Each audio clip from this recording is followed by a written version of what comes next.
Take Marc out to the restaurant in George Street, 71 George Street, Indochine, at 6:45. Everybody is welcome to come, but let me know right after the talk whether you can come. Also reminding you, Marc will speak tomorrow at the colloquium at 4 p.m. right here. You're also all welcome to come on the famous 3x+1 problem. I'm sure that both talks will be excellent. Thank you. All right, I'm on a deadline here, so let's get going. All right, so I'm preaching to the choir here, but what is experimental mathematics? We're using the computer to help us discover new patterns and relationships, testing, falsifying conjectures, sometimes, like with what Doron does, suggesting approaches for a formal proof, and of course we're replacing all the lengthy hand stuff with the computer. But the novel thing is, it's not just the capacity of the computer to do a few things. To me, experimental math it's a paradigm shift. We're thinking in a different way to do math. So some of the things that we would not have dreamt about touching before, because we would have had to do it by hand. The idea is with the computer, it's a whole new ballgame, and we have to start thinking differently. So what I want to do, let me back up. What I want to do is show you a bunch of different examples from my research in a bunch of different areas where experimental math has been really helpful. So let's start with some geometry. Are you filming this? Okay, so I'm going to move over here so I can read it too.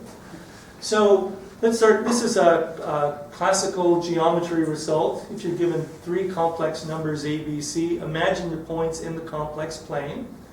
And these points form the corners of an equilateral triangle if and only if, oh, and I'm missing something. That's a mistake. So let me write it down here.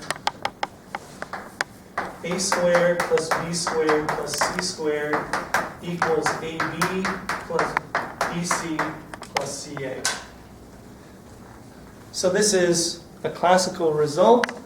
ABC will form the corners of an equilateral triangle if and only if this equation holds.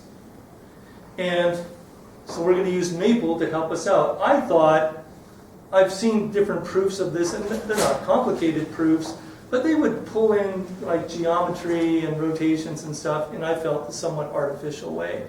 I thought there must be a way to prove this claim just by one equation. And so I want to build this equation, and Maple's going to help me out. So I'm going to build three quantities, expression 1, expression 2, expression 3. Now here I've got a minus b times its conjugate. Of course, we know if you have a number z and you multiply it by its conjugate, it's the same as the square of the absolute value of the number.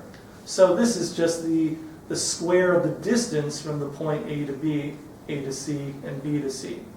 And now I'll build a more complicated expression, and let me take this one piece at a time.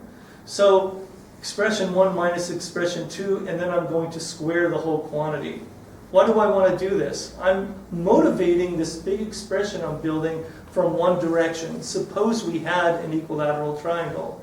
Well, that means that all the distances are the same, and so therefore, since this is the square of the distance from A to B, square of the distance from A to C, this should equal 0 in the equilateral triangle case.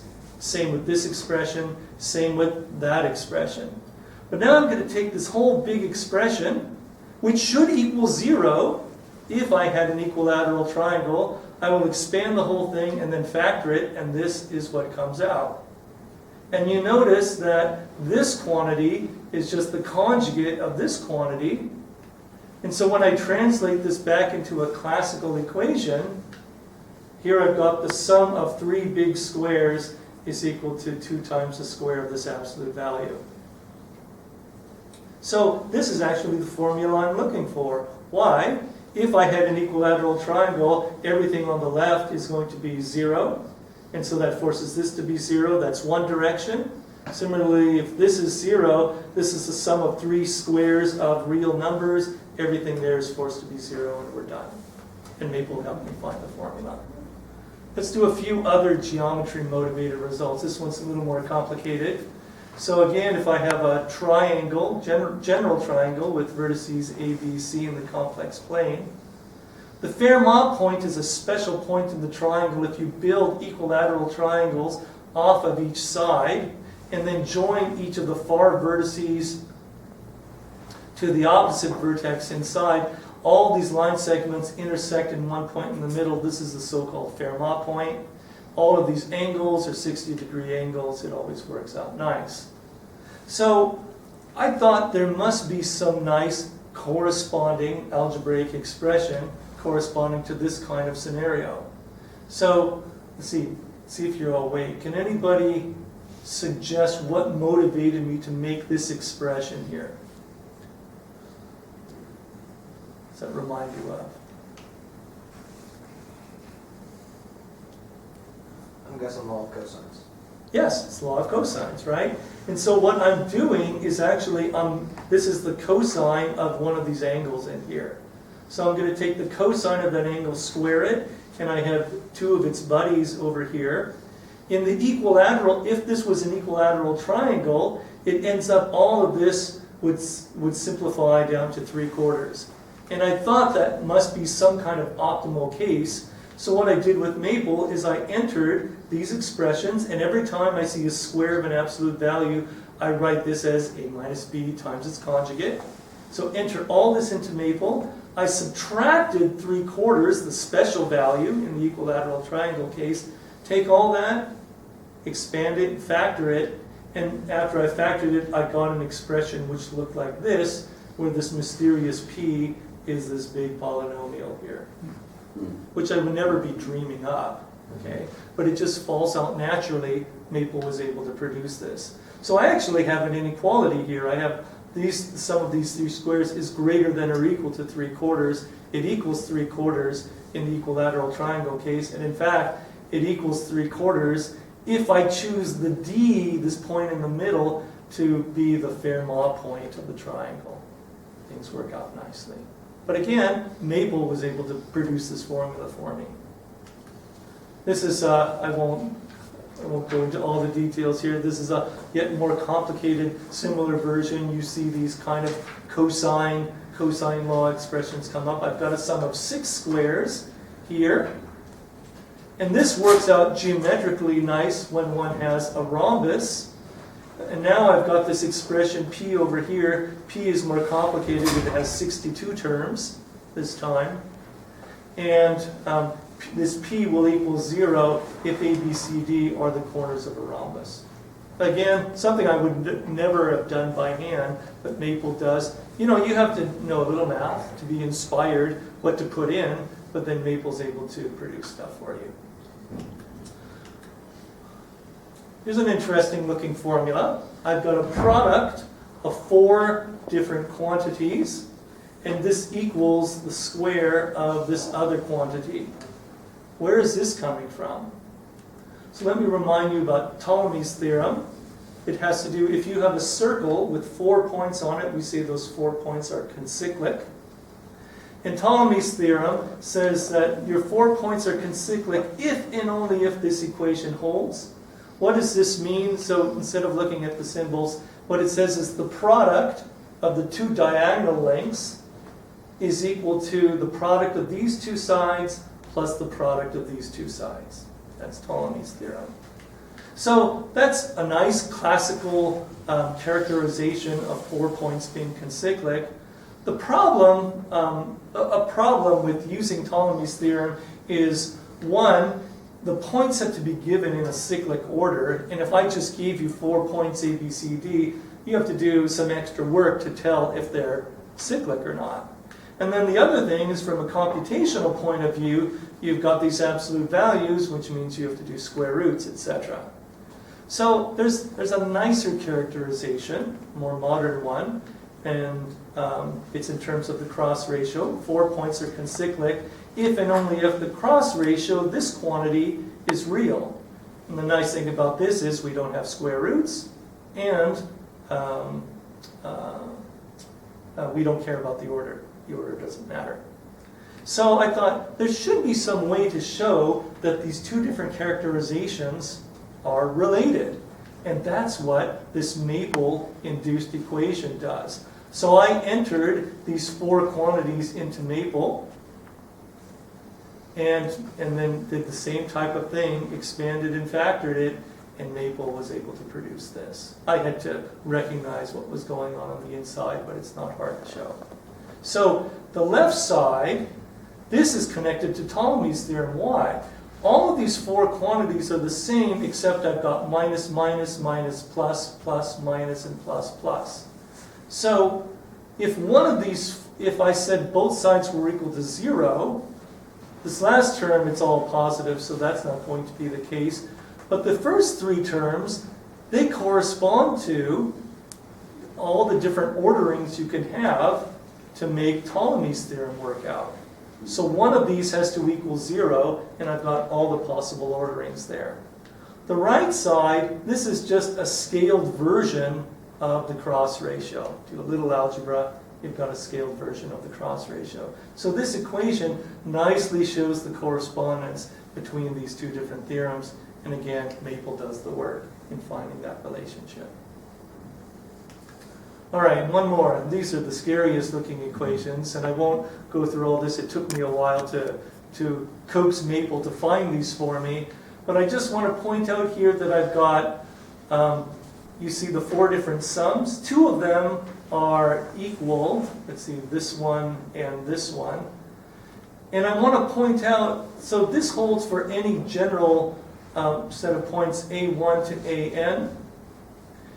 Now, suppose that all of these sums are equal to 0. It ends up that corresponds to something interesting from a geometric perspective. If you have all of these endpoints are concyclic, they all lie on the same circle, and the sum of the endpoints lands at the center of the circle, then it ends up, or I should say the average of these points is the center of the circle. All of these sums have to be 0. So let me show you a special case where this washes out. So here I've got 5 points on the circle. For each of these 10 pictures, they are the same 5 points on the circle. And one of the consequences of the formula says that take any 3 of the points, take the average of those 3 points, and that average point is the same distance from the 2 remaining points. And this holds for whichever triangle you take, these 2 distances have to be the same. This just falls out because all of the sums on the last slide have to equal 0. That was one of the equations. The other equation on the last slide says take any of the four of the points, take the average of those 4, and the distance from that average to the remaining point doesn't change in each of these pictures. So a nice geometrical result which pops out from these maple-induced scary-looking equations. These are just special examples. All right, let's switch gears to something different. I'm going to switch gears a few times during this talk, so if geometry is not your cup of tea or whatever, you can blank out for a few minutes and then come back in afresh and get into the next subject. So I want to talk about Ramonogen's 6, 8, 10 formula. So here I'm going to construct f sub m is going to be the sum of 6 mth powers. Now there's some symmetry in the terms here, and it's not hard to convince yourself that f sub 1 has to equal 0, but it ends up that f2 equals 0, and Ramonogen found that f4 is also equal to 0. For all x's and y's, this has to hold. And this is these are specific equations, and so you can just get Maple to expand this out for those choices of m, and it works no problem. So then Ramonogen came up with the next piece of magic. This equation, and you see why it's called the 6, 8, 10 formula. How did he conjecture this? Well, we don't really know. What's that? You had paper. He almost he wished he had Maple. Okay, he wished he had Maple because he could have done even more than he already did. But I hope I can show you something in a moment which gives maybe a plausible reason. I think that one could do this kind of stuff by hand. So, first of all, how could we prove this, assuming you even knew it? I mean, I think the hard part is conjecturing it. It's not actually proving it. But to prove it, you just have to factor. So, you can get Maple to factor F6, F8, and F10. And notice all the factors are very nice. So now it's pretty easy. You can just compare the factors, and it's not hard to convince yourself that this is true. No, to discover it, to prove it. I know. Discovering it is the hard part. Yeah. Okay, I'll get to that. Prove Maple is trivial. Proving a Maple is absolutely trivial. That's right. But if you were one of these old school people who wanted to prove it by hand, well, you can use Maple for the first step and do the factorization, and then you can convince yourself by hand. So this was about 100 years ago, Ramonogen found this result. About 10 years ago, Hirschhorn found a similar identity, and he didn't prove it like this, but again, you could just factor F3, F5, and F7 and get something like this come out. In fact, with these 6 different choices of M, we could find some other cute formulas like this. And I want you to notice something special about at least the formulas that I have showing up here. Look at for each of the terms. Here I've got F5 and F6. The sum of the indices is 11. Those sum to 11. These sum to 13. These sum to 13. These sum to 10. 5 and 5 sum to 10. Which suggests that, and we're dealing with polynomials, there's no surprise, we should be able to take combinations of terms like this where every term, the sum of the indices, is equal to the same constant. Well, Maple has beautiful partition capabilities built into it, and so I programmed Maple to do some of this, and this is just a small sampling of some of the formulas that Maple was able to spit out that are of this type. So, now the question is, do I want to go through and try to prove each of these by hand? Now, Maple, you could take any of these and just expand them out. It collapses down to 0. That's good enough for me, and you're done. But let's see if we want to do something more general. How does one build a recursive formula for these polynomials? So now I think back and say, how is f sub m defined? It's the sum of 6 m powers, which means that f sub m must be the solution of an order 6 difference equation. And in fact, Maple helps me factor the coefficients, and I'm able to build this formula. And with this formula, now you make different choices of m, and you can produce Ramonogen's result, Hirschhorn's result. And in fact, you can take any of the claimed results that I can find experimentally using Maple's partition stuff, and then I can just recursively use this, and there you can do a proof if you want to be convinced from that perspective. All right, let's move on. Do you have an infinite families of something? Oh, yep. Explicitly written down. No, I did not write down explicit infinite. But with this, you could build. Yeah, you have as many as you want. As many as you want. As a parameterized, you don't have like. I did not write something explicitly. No.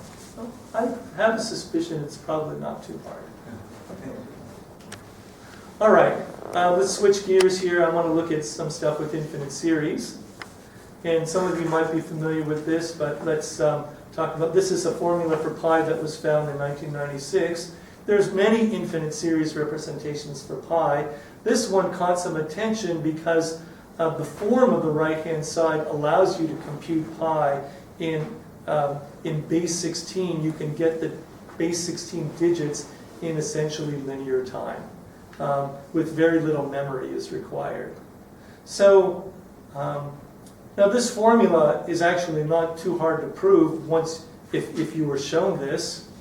You can use standard manipulations and convert each of these 4 pieces into an integral, so you can convert this into an integral, and then you can use partial fractions, etc. Or use Maple. Or Maple, okay, but I'm trying to bridge the gap for the purists, okay? Maybe they're not at this colloquium, okay? Okay, but if you wanted to prove this by hand, you could do it. So the real question is, where would you get this formula from in the first place?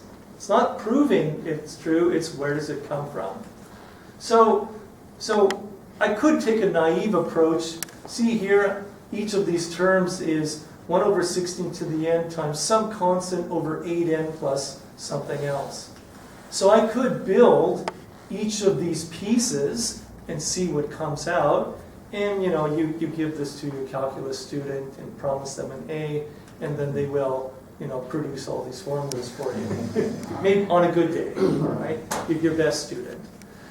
So now if I didn't want to use the computer too much more, I could say, well, let's see. I see a log 3 here. I think that log 3 is linearly independent from pi. So I see log 3 here and here and here and here. So some linear combination of those 4 terms, I want to make it equal to 0. So all those log 3 terms drop out.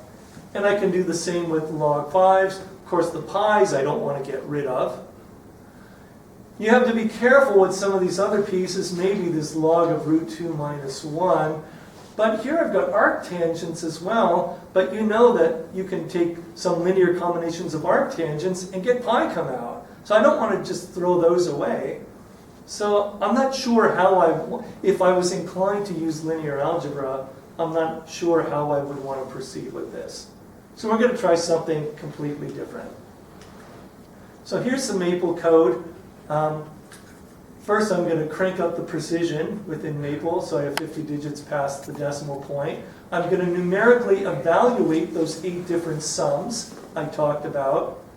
And then I'm going to use a relatively modern package called PSLQ. It's built into Maple. It's in the integer relations package.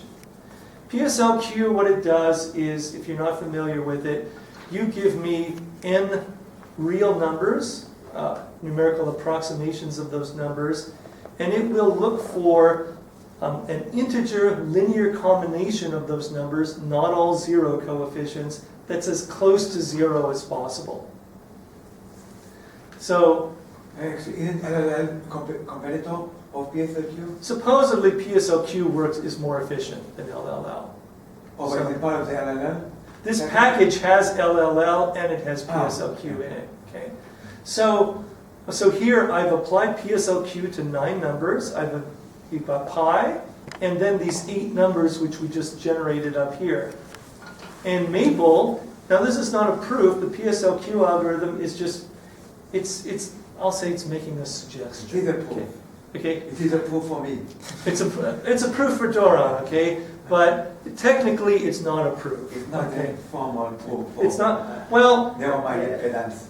Well, one has to be a little careful, okay? Because what can often happen is if you have too many terms that you're giving to PSLQ, and/or your precision is not high enough, you get big ugly numbers which are generated by PSLQ here. And that's usually a telltale sign It's garbage. that it's garbage, okay? So that's not a proof They there. make this is 5,000.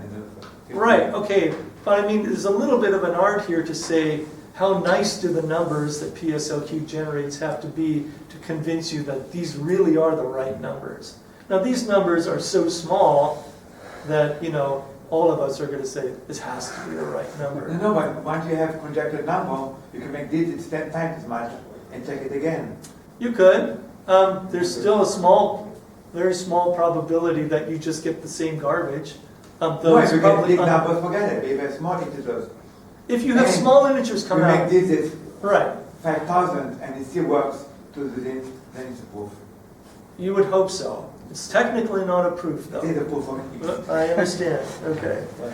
So this is suggesting those coefficients, just like we had those coefficients in the formula a couple slides back. So if you build this, then everybody except Doron then would go and then try to construct a formal proof. Okay. There's a lot more I can say. It's almost become a cottage industry to build equations of this BBP form like that. This pi one was the first big one that was found, and now all kinds of other constants. David Bailey has a long paper with all kinds of constants which have a form of this type. All right. I don't have to convince anybody here that Maple and other packages are good for visualization. I just want to show you something neat that came up in something I was looking at recently. There's the standard Baronian rings, if you're not familiar with it. These are three curves. Notice that the red curve is above the blue, blue is above green, and green is above red. So these actually cannot be rings per se, they have to be space curves which bend around. And so I put this into maple. This is actually just one orientation. If you rotate it a bit, you get this other orientation. It shows you what's going on. But I thought, I'd like to try to generalize this to more than just 3 rings. And this was the novel part. And so it was basically finding a way to try to parameterize some more rings, and then using the toPlot command built into Maple. So here I've got 5 rings. You pick your favorite color, and you can see that that ring is above 2 and it's below 2.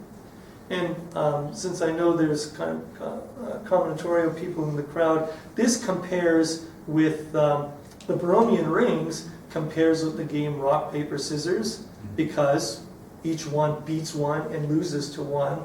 So this would correspond to the generalization rock, paper, scissors, lizard, Spock. Okay.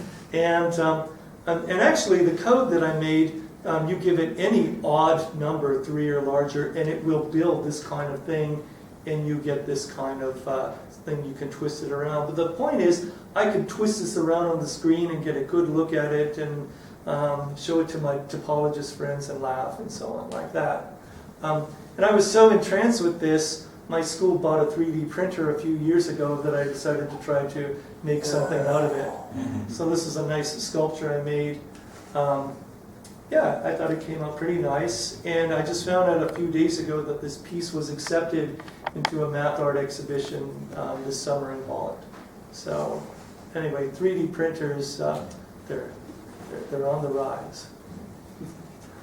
All right, let's switch gears again. I want to talk about matrices. So here's a kind of a benign looking matrix with Fibonacci numbers as entries. But I want to do something very unusual with this matrix. Notice that I've got the ijth entry. I've got on all these slant diagonals. I've got things matching up there. What I did is LU decomposition of this matrix. And if anybody, does numerical linear algebra, this is not what LU decomposition is for. LU decomposition is used for solving real applied numerical linear algebra stuff. But I said, I don't care. I'm going to take this highly structured matrix and apply it not to numerical approximations or something, but to these exact numbers, and this is what Maple spits out. And of course, these entries you can see are all Fibonacci numbers. In fact, I can identify the ijth entry in these 2 new matrices, which means I get a corresponding formula. Why? Because if I can identify the ijth term on the left, that's equal to the ith row dotted with the jth column, and that gives me a formula. And I could go the other way around. I could then prove this formula and use your favorite experimental tool to do that, or whatever. And then comments, it's a rigorous proof. It's enough to check it for 10 rigorous. Sure, that's right. So however you want to check it, do your proof, okay? And so you could go the other way around and convince yourself that this holds. But what I started doing is looking at some matrices that were highly structured like this, and at least conjecturing formulas like this and see what comes out. Let me show you a few others. So here, I'm going to take the ijth entry to be the central binomial coefficients. And I do LU decomposition. The nice thing is it takes Maple 2 seconds to produce the LU decomposition. And if I get garbage numbers on the right side, I know, okay, there's nothing to pursue here. But if I get nice looking numbers like this, this tells me, oh, I think there's a pattern. And of course I use Sloan's website to help me find patterns where necessary. And in this case, I get this nice looking formula come out. You can use Zeilberger's algorithm to prove it, and we're all happy. Some others. Here, I'm building a matrix that has q's in it raised to a square power. So I don't have to restrict myself just to numbers. I can put in variables as well. And after a lot of work, I got this scary looking formula come out. It's actually a nice formula, I really like it. And I'd like to try to generalize it, maybe